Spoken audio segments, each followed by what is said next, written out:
I think we're live. Awesome. So we'll wait till a couple people are in. Sounds good. I did a live the other day and the only person in there was the UNH Wildcat mascot. That was a little depressing. So hopefully we get good turnout on this one. Awesome. I think we're on.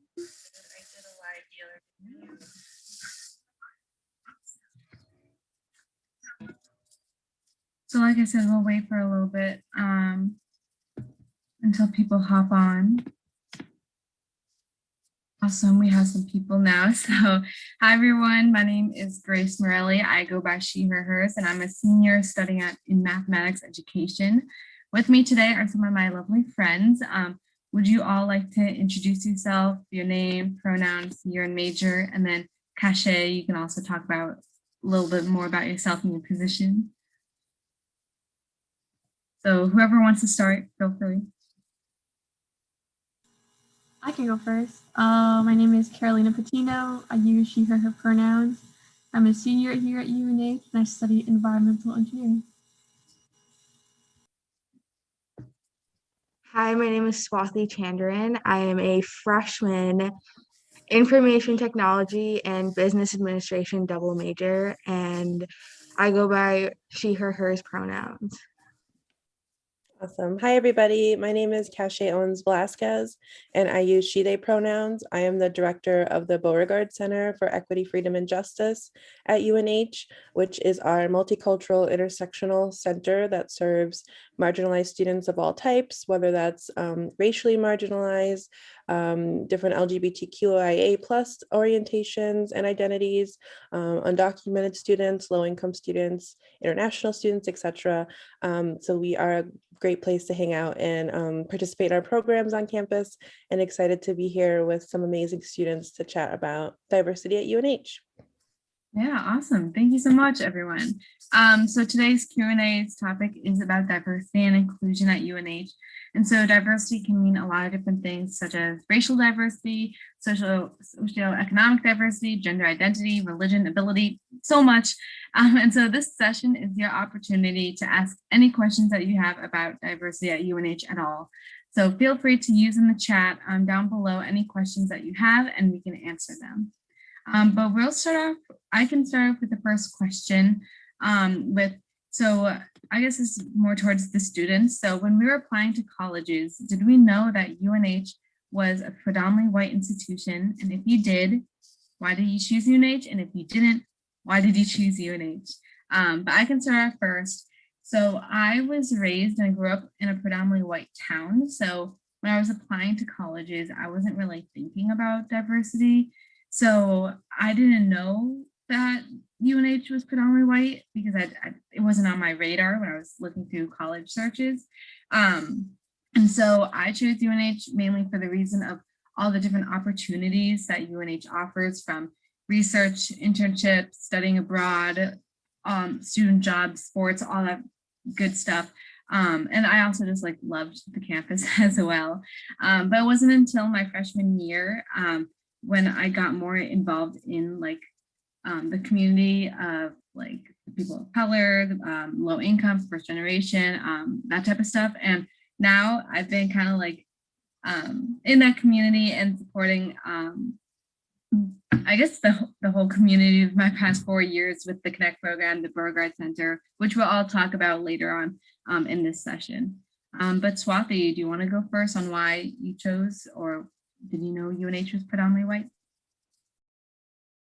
So I am in-state. I'm from Nashua, New Hampshire. So I did know that UNH was predominantly white, but it really came down to in-state tuition for me when choosing schools. But I just absolutely loved UNH. I knew diversity-wise, while we are pretty limited when it comes to student population, my sister went here and she was like, no, do Connect, join Maseko, join all of this stuff, because there's so many opportunities, no matter how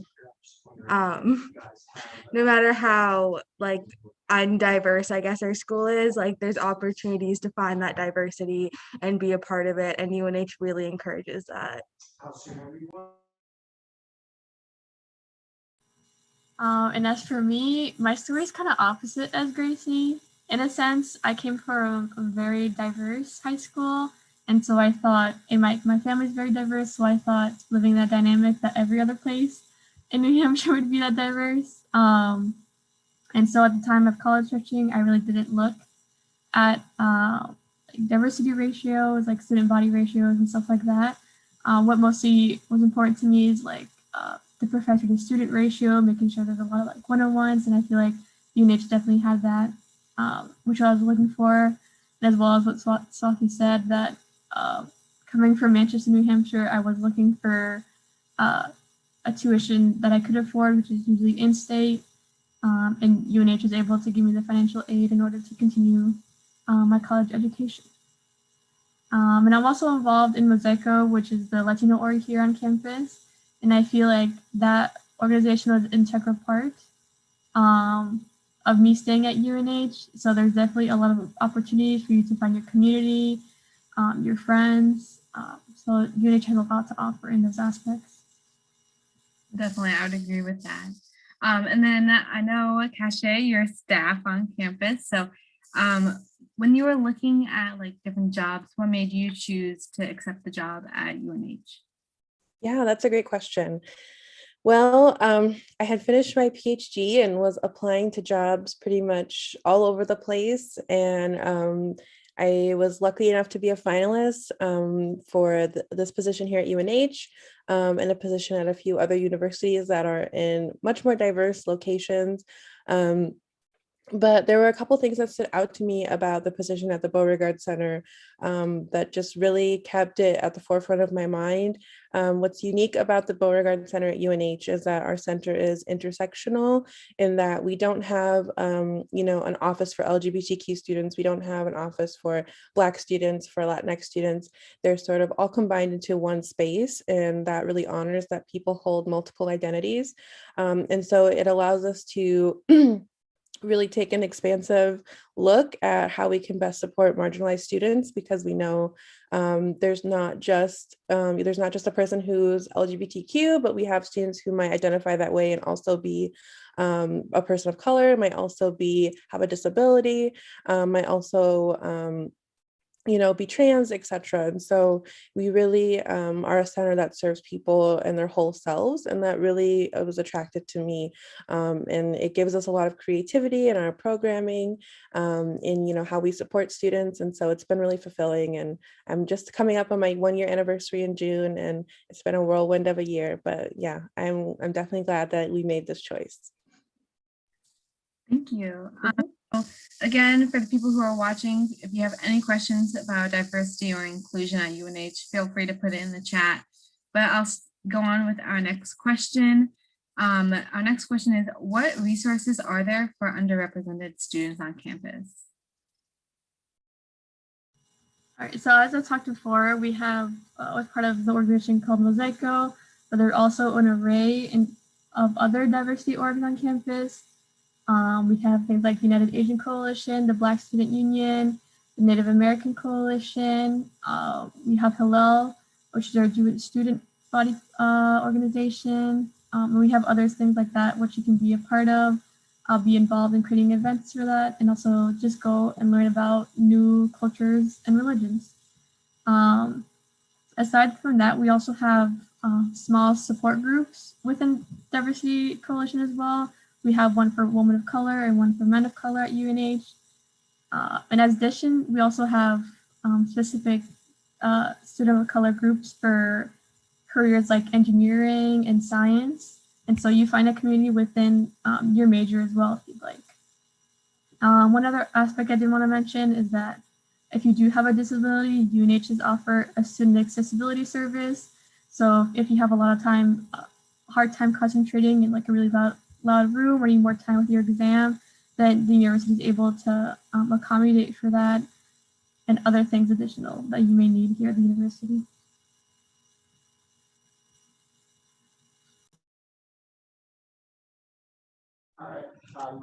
So like kind of just going off of what Carolina said, like as a freshman coming in, I obviously like especially because of COVID, like didn't get to experience all of these things to the fullest, but I can definitely say like there's so many different things that you can get involved in and find people who have gone through the same things as you, who like grown up the same way that you have, because like growing up, like I had predominantly white friends and they didn't understand like the way like my parents came about stuff, and like just because they were it's definitely like really really cool, and you can find a community within your major, you can find a community within your school and within your dorm and all of that, and it's definitely like a very cool experience.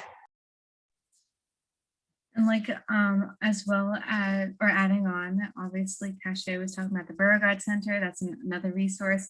Another resource on campus is the Connect program, which Swati, Carolina, and I have participated in. So it's a pre-arrival program dedicated for low-income, first-generation, and/or multicultural students to help with the transition from high school to college.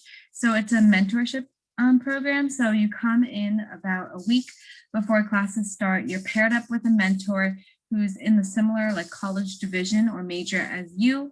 And so with the mentor, they can like show you around campus, help you with your schedule, give you advice, like all that type of stuff. And throughout the program, we also have like sometimes you take like a class so you can, you know what UNH class is like before you even start classes at UNH. We have a lot of socials so you can connect with other students. We have you just like do a lot of workshops with the different departments on campus so you know what is here for you. For example, like the McNair program, that's part of TRIO. If you don't know what TRIO is, that's like a federally funded program to help like low income and first generation students. So we work with a lot of different programs and services on campus. I don't know, I think Carolina might have touched upon it, I forget. We also have PACS here, which is psychological and counseling services as well. That's located in Smith Hall where admissions is. We can, that's always another resource as well. But I don't know, Cache, do you have any other resources you want to touch upon before we move on? Yeah, I'll just add a few more. You all hit on a lot. We have our Community Equity and Diversity Office that handles all bias response incidents, or if you feel like you're, being treated unfairly because of your race or your gender or whatever the case may be, that is an office where you can report that, and they will sort of support you through that process. We also have an interfaith meditation and prayer room that we just opened in the Memorial Union building that is available for people of any religion, no religion. It's just a wonderful, quiet space. If you want to do some meditation or reflect or pray or whatever it is that that you're looking for, it's a really great space. There's a opportunity for student leaders who want to be on leadership, to take on leadership opportunities, whether that's through different commissions or advisory boards. So there is definitely a lot of opportunities to get involved. We have some great faculty and staff of color who are always happy to serve as mentors as well. I love, one of my favorite things is to connect with students and mentor them and sort of provide support and guide them as they go through their 4 years. So there's plenty of faculty and staff who are happy to do that. So Thank you. So it doesn't look like we have any questions in the chat yet, but we'll just keep on going. So obviously we're talking about diversity and inclusion on campus. So a question that you might have is how diverse UNH is. So we just looked up the statistic. We are at 8.8% of students of color on campus. I know that's pretty low, but at the same time, it does make sense because New Hampshire is a predominantly white state and UNH therefore is a predominantly white institution. But what we just talked about previously of all these different resources, we named so much, like from Carolina with the DSC to the Beauregard Center to the Connect program to all these different places. There's so many resources and service on campus to support underrepresented students so that everyone feels supported and feel like they belong here as well.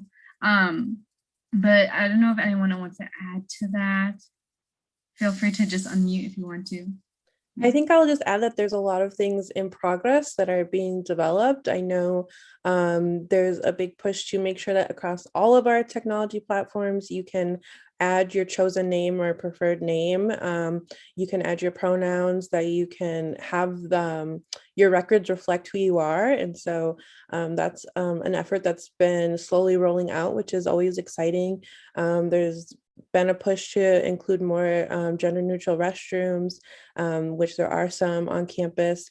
There's a lot of policy happening around supporting not only students of color, but our trans students, our students with disabilities, to make sure that everything that we do is accessible to people of all sorts of abilities. And so there's definitely still a lot of work to be done, but I think we're heading in the right direction. Yeah, amazing. Thank you. And then another question. So Carolina, you kind of talked about the Diversity Support Coalition. Do you think you can go more in depth into like what it is and the different organizations? Yeah, I can definitely talk a little bit more. I'll actually read what they say on their website, but the DSC strives to keep the acceptance of multiculturalism, diversity, and equity at the forefront of the university culture. The ideas and concepts are supported by student-run DSC itself, and its current member groups include groups already talked about, like Alliance, which is the LGBTQ group on campus, the Black Student Union, Hillel, Mosaico, Native American Culture Association, and the United Asian Coalition.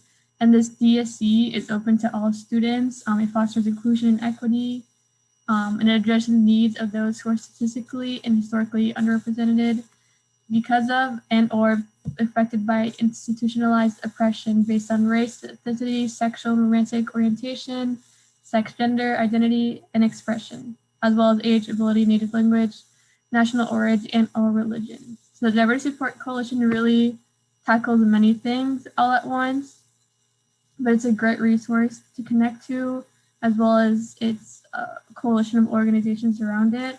And also, if there is an organization you want to create yourself that's not on campus, like in the past, we had, I believe, a Korean student coalition, and that slowly went away, but things like that can always be added into a university system where we have a bunch of support for you to add an organization like that to the diversity org.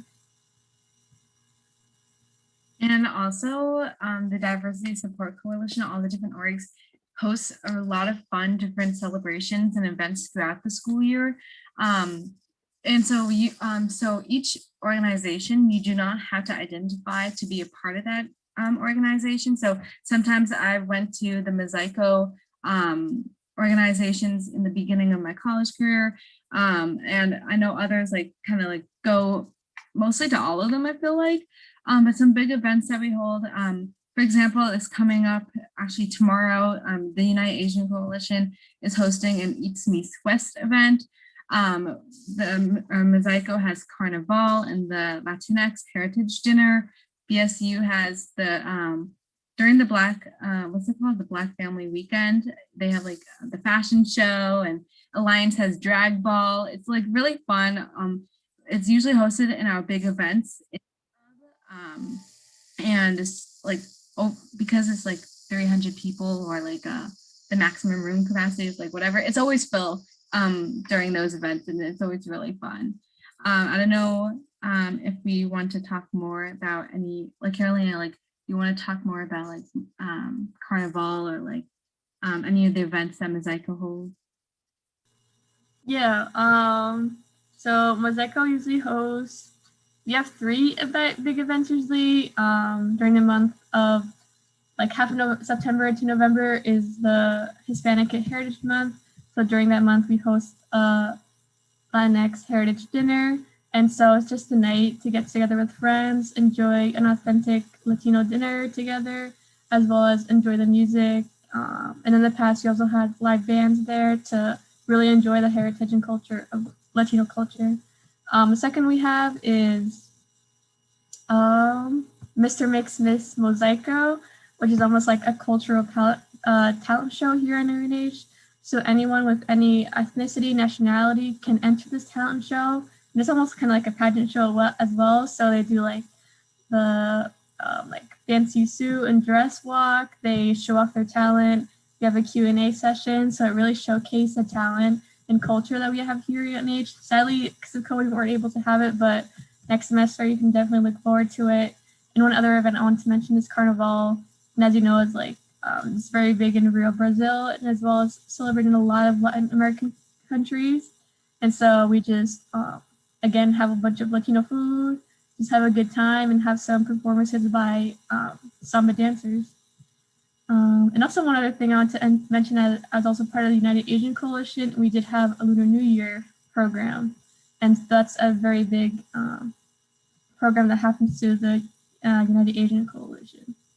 There's a lot of options here to attend and just get introduced to a bunch of cultures.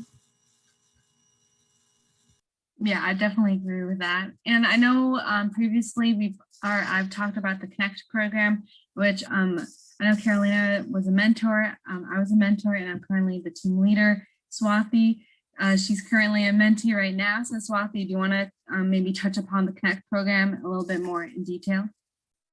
Yeah, so Connect program for me was obviously COVID style, so it was online at home.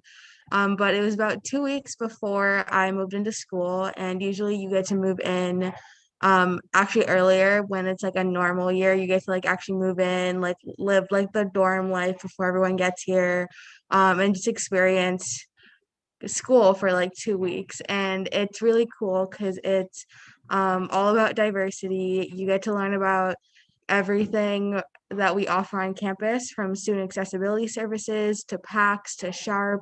And at least for me, last year we had presentations almost every day about like what each service like does and like what we have on campus, because believe it or not, a lot of people don't really know what we do offer on campus. I personally didn't know a lot until I joined Connect, and then when I became a tour guide, I was like, oh wait, like I do remember this. But it's definitely it was definitely a lot of fun. You get to meet a lot of people. You get a mentor as a freshman. You come in, you get a mentor. It's usually someone who's in a relevant major to yours. So mine was actually Steven, who was a junior in information technology, and he was like, and I got to talk a lot to him one-on-one, like always reaching out to him about questions and things about that, just about my major. And he's always checking in to like see how I'm doing. But I remember that first week I was really nervous because like I had seen all these rate my professors of all these computer science professors, and they were all like hardest class of my life, and I was like freaking out. But no, it definitely helped like calm my nerves, and like it felt nice to have someone on campus and have multiple people on campus, because like you have one mentor but you become close to almost all of them. And it was definitely really nice to like come onto campus and be like, okay, like I know one person who's been here longer than me that if I need absolutely anything will be there and is there to answer any questions and anything like that. Yeah, definitely. Thank you. So again, as a reminder for people watching, if you have any questions, feel free to put it down in the chat and we can answer them for you. But we'll move on. This next question I'm going to have kind of leaning towards Cachet. Are there any efforts in place by the administration to make UNH more inclusive and diverse? And if so, what are they? Yeah, so I mentioned a couple, and there's a couple more I can talk about. There's a lot of work going into this. We have a new Chief Diversity Officer, Dr. Nadine Petty, who started around the same time I did. And she has been developing a sort of strategic vision for diversity, equity, and inclusion, which can be found on UNH's website on the Community Equity and Diversity Office page. And so there's a whole bunch of things that are in her plan, and around each pillar, they call them, each pillar of the plan, there's several working groups, busy trying to develop ways to implement and to reach those goals that the Chief Diversity Officer has set. So there's a lot of things around improving our bias response system, making sure that students feel supported if they experience a bias incident. There's some new initiatives to improve recruitment of diverse faculty and staff. faculty, staff of color, LGBTQ identities, etc.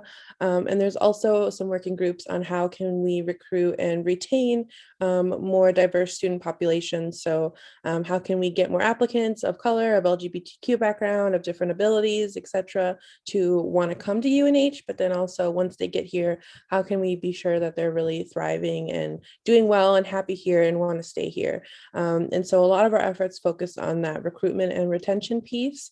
And then there's a lot of efforts just going into creating a sense of belonging, that all students really feel like they have their niche, their community here, and don't feel like they're out on an island by themselves. And so we have a lot of students like Carolina and Swathi and Grace who are really involved and are student leaders. And then there's some other students who have different marginalized identities who we don't reach and we don't see. And so we're really trying to fix that and make sure that all students on campus are able to be involved in the community, to access services, and really get the support they need. Thank you. Next question. I feel like this question is pretty important to, I guess, everyone. But next question we have is, do you feel safe on campus? Swathi, do you want to start that off first? I definitely do feel safe on campus. We have like not just, I don't know, it's just definitely a very safe feeling campus. I can't say too much to everything because it's only my second semester here, but the police department is beyond nice, like absolute nicest people in the entire world. Everyone here is like just very nice and always here when you need them. So it's definitely not it's definitely nothing that makes me feel unsafe here. I would agree. I feel safe here on campus. There are a lot of different measures in place to keep all the students safe. And especially just having the Beauregard Center and the Diversity Support Coalition, which is also located in the MUB. They have their own office. Just knowing that there's places on campus where, as a person of color, can feel safe, I think that's also really important. But other things we have for safety, we have 2 police forces on campus. We have your student ID, like only yours can swipe into your own dorm building. So no one like outside can come in unless if you open the door for them. We do have the blue light systems around campus. So if you don't know what that is, if there's any emergency, you just find a blue light, which no matter where you are on campus, 2 blue lights, but you go hit the red button on it and the police should come within like 90 seconds. So we have that. And then we also have an email and text alert system, which both students and parents can sign up for. So text alerts could just be like, oh, there's a snow day or something, or like the power outage, something like that. But we also have a lot of different just safety measures put in place. But yeah, does anybody else want to add to safety on campus? Okay. If not, we do have about 3 minutes left. So we'll just end with this question on, so obviously choosing UNH is a different question than why we decided to stay at UNH. And so that's the question I wanted to ask. I can go first. So I decided to stay at UNH mostly because of the people that I've made, or that the friends I've made here. And so through like the Connect program, through when I first came to UNH, it was known as the Office of Multicultural Student Affairs, but now it's renamed to the Beauregard Center. So basically everyone that I've met here became like my best friends. I love the community. I also decided to stay here just because of my major and program. There's a lot of different accelerated programs here. So I'm currently on that track. But I would say mainly it's just because of the friends that I met here, the connections, not just students, but also staff and faculty as well. Anybody want to go next?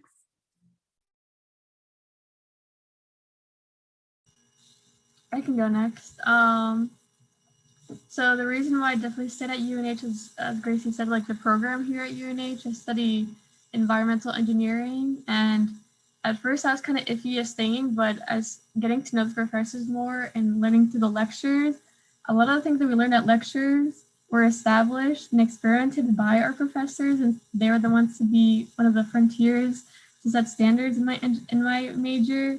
And especially one of our professors, which is the director of my major, has a lot of connections throughout New England. So if like an engineering firm was to call her and be like, "What do you think about Carolina?" she could definitely put a word in for me and get me through there. So those connections through UNH are definitely important, as well as the research opportunities here at UNH. Almost all professors are required to do at least some research. But if I wanted to, I could join a research team and do that. And then one last thing, as well as Gracie said, like the Connect program in Mosaico, if it wasn't there, I feel like I would just be like another person walking through the hall.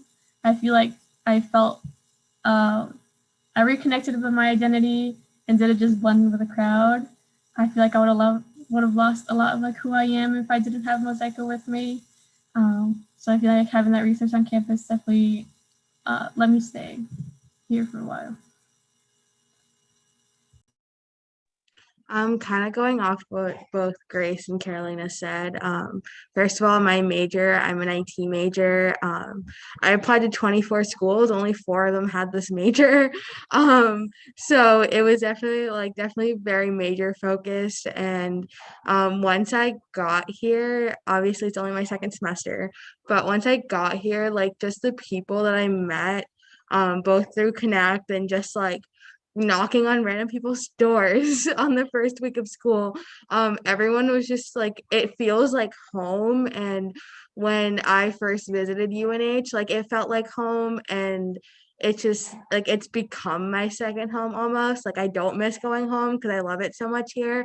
I can't imagine how Grace is feeling because it's our little senior year, but I like absolutely love it here. I Without Connect, I feel like, especially living and being from New Hampshire and being from a town that's predominantly white, like it was such like a breath of fresh air, because I was like, all of these people have gone through the same experience that I have. Like we had this giant group chat and we were like talking about like how we grew up, and like there was just so many like similarities, and it was like nice knowing like, okay, like there's people here that I can like relate to. And just like the friends and everyone that I've met, and the professors are like some of my absolute favorite people. The TAs, like they're there for you no matter what you need. I emailed my TA at 11 p.m. one night and she was like, okay, yeah, let's do a Zoom call so we can go over calc. Like they're literally like everyone's here so that you can do your best. And that was something that I really liked about UNH. Yeah, I'm just so happy to hear, despite maybe any challenges that have come up for you, Carolina or Grace, as you get ready to graduate, that you've been able to stay. And we're so lucky and better for it that you all have been here. And Swathi, I'm excited to continue to see you flourish and bloom as you come through your next couple of years. And so I'm just so proud of you all and just happy to be able to have joined you all today. Thank you. So that kind of wraps up our session for tonight. I'm going to put Cashay's email in the chat. So if any of you do have any questions more specifically about diversity or inclusion on campus, you can reach out to her and I just put it in. But I just wanted to say thank you to the panelists for coming on, volunteering your time to speak about this subject to prospective students. And thank you to the audience for watching. We will be having another Q&A session next week, so stay tuned for that. But thank you all and have a great day.